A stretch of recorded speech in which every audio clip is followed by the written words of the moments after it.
Location www.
आज मैं आपको चाणक्य के साथ ही कुछ ऐसी बातें बताने वाला हूँ जिसके बाद आपकी जिंदगी बदल जाएगी। यकीन करें।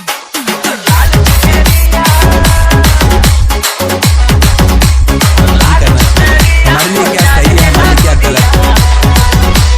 DJ Chintu exclusive. DJ Sibu. आपके कई दोस्त ऐसे होंगे जिनमें या तो दिमाग की कमी होगी या तो दिमाग लगाना ही होगा।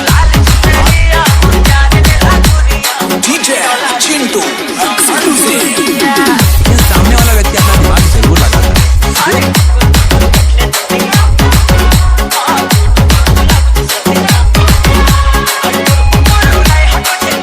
समझाते कि सुन भाई नहीं तो गलत कह रहा है, ये चीज सही है। एक चीज बहुत ही ध्यान से सुनो कि वो व्यक्ति वही सुनना चाहता है।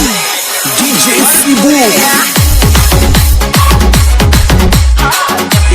कि समझाया उसको जाता है जो समझदार है।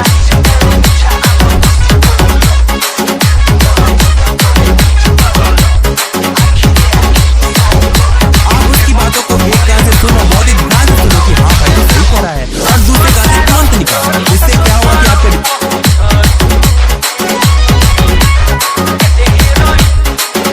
कि अपनी कमजोरी कभी भी किसी को ना बताएं।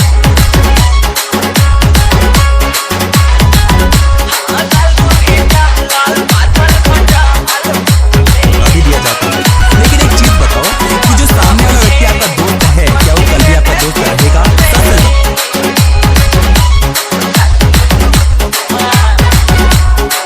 कॉलेज में थे, जो कॉलेज में थे क्या वो बात तक थे? नहीं।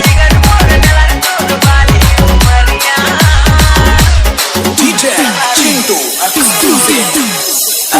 वो दुश्मन होता है जो कि पहले दोस्त होता है। अब वो आपकी हर एक चीज जानता है, आपकी कमजोरी, आपकी क्या अच्छाइयां हैं, क्या बुराइयां हैं।